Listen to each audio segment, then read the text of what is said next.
isn't it? They're the people who come out the top. And now, I used to be one. So there, you know. And I like university professors, but, you know, we shouldn't hold them up as the high watermark of all human achievement. They're just a form of life. You know, another form of life. But they're rather curious, and I say this out of affection for them. There's something curious about professors. In my experience, not all of them, but typically, they live in their heads. They live up there, and slightly to one side. They're disembodied, you know, in a kind of literal way. You know, they look upon their body as a form of transport for their heads. You know, it's... Don't they? It's a way of getting their head to meetings.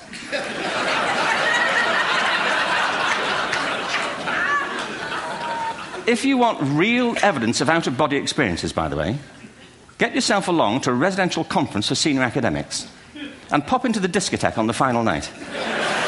And there you will see it. Grown men and women writhing uncontrollably off the beat. Waiting to end so they can go home and write a paper about it. Now, our education system is predicated on the idea of academic ability. And there's a reason. The whole system was invented around the world. There were no public systems of education really before the 19th century. They all came into being to meet the needs of industrialism. So the hierarchy is rooted on two ideas. Number one, that the most useful subjects for work are at the top. So you were probably steered benignly away from things at school when you were a kid, things you liked, on the ground you would never get a job doing that. Is that right? Don't do music, you're not going to be a musician. Don't do art, you won't be an artist. Benign advice. Now, profoundly mistaken. The whole world is engulfed in a revolution. And the second is academic ability, which has really come to dominate our view of intelligence because the universities designed the system in their image. If you think of it, the whole system of public education around the world is a protracted process of university entrance. And the consequence is that many highly talented, brilliant, creative people think they're not, because the thing they were good at school wasn't valued or was actually stigmatized. And I think we can't afford to go on that way. In the next 30 years, according to UNESCO, more people worldwide will be graduating through education than since the beginning of history. More people. And it's the combination of all the things we've talked about, technology and its transformational effect on work, and demography and the huge explosion in population. Suddenly, degrees aren't worth anything. Isn't that true? When I was a student, if you had a degree, you had a job. If you didn't have a job, it's because you didn't want one. And I didn't want one, frankly. So, but now, kids with degrees are often heading home to carry on playing video games. Because you need an MA, where the previous job required a BA, and now you need a PhD for the other. It's a process of academic inflation, and it indicates the whole structure of education is shifting beneath our feet. We need to radically rethink our view of intelligence. We know three things about intelligence. One, it's diverse. We think about the world in all the ways that we experience it. We think visually, we think in sound, we think kinesthetically, we think in abstract terms, we think in movement. Secondly, intelligence is dynamic. If you look at the interactions of a human brain, as we heard yesterday from a number of presentations, intelligence is wonderfully interactive. The brain isn't divided into compartments. In fact, creativity, which I define as the process of having original ideas that have value, more often than not, comes about through the interaction of different disciplinary ways of seeing things. The brain is intentionally... By the way, there's a shaft of nerves that joins the two halves of the brain called the corpus callosum. It's thicker in women. Following on from Helen yesterday, I think this is probably why women are better at multitasking. Because you are. Aren't you? There's a raft of research, but I know it from my personal life. If my wife is cooking a meal at home, which is not often, thankfully, but, you know, if she's doing... No, she's good at some things. But if she's cooking, you know, she's dealing with people on the phone, she's talking to the kids, she's painting the ceiling, you know, she's doing open heart surgery over here. If I'm cooking, the door is shut, the kids are out, the phone's on the hook. If she comes in, I get annoyed. I say, Terry, please, I'm trying to fry an egg in here. You know,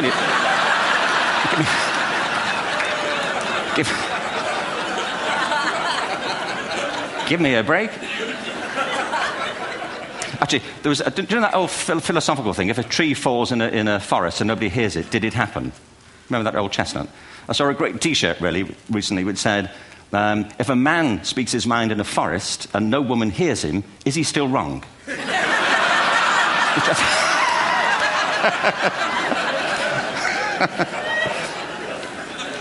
And the third thing about intelligence is it's distinct.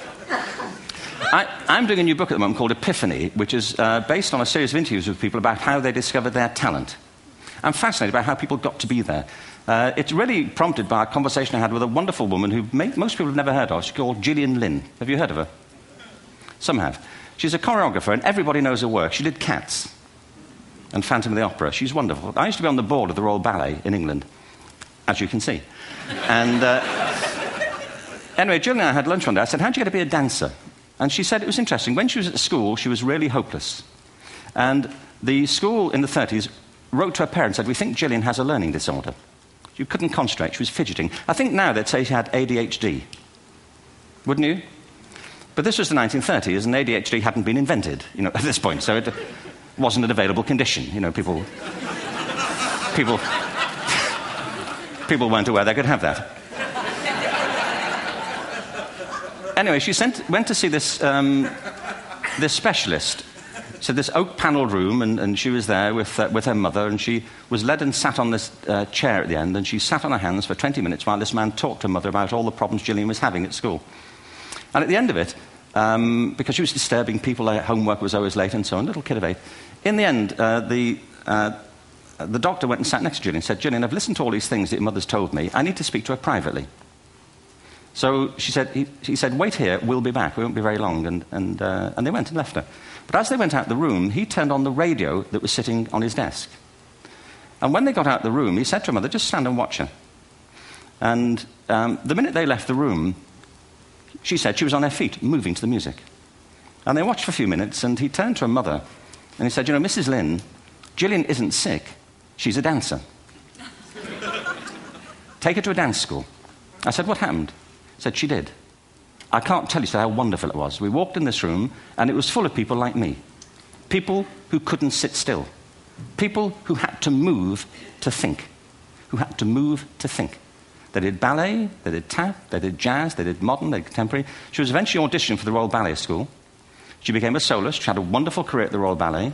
She eventually graduated from the Royal Ballet School, found her own company, the Gillian Dance Company, met Andrew Lloyd Webber. She's been responsible for some of the most successful musical theatre productions in history. She's given pleasure to millions, and she's a multi-millionaire. Somebody else might have put her on medication and told her to calm down. Now, I think...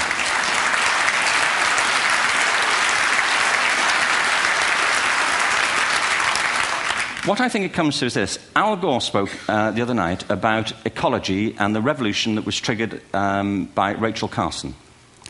I believe our only hope for the future is to adopt a new conception of human ecology, one in which we start to reconstitute our conception of the richness of human capacity. Our education system has mined our minds in the way that we strip mine the earth for a particular commodity, and for the future it won't serve us. We have to rethink the fundamental principles on which we're educating our children. There was a wonderful quote by Jonas Salk, who said, if all the insects were to disappear from the earth, within 50 years, all life on earth would end. If all human beings disappeared from the earth, within 50 years, all forms of life would flourish. And he's right. What TED celebrates is the gift of the human imagination. We have to be careful now that we use this gift wisely and that we avert some of the scenarios that we've talked about. And the only way we'll do it is by seeing our creative capacities for the richness they are and seeing our children for the hope that they are. And our task is to educate their whole being so they can face this future. By the way, we may not see this future, but they will. And our job is to help them make something of it. Thank you very much. Bravo. Here, here. Ken.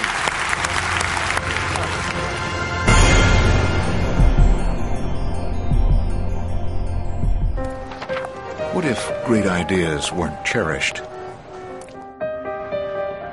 What if they carried no importance? Or held no value?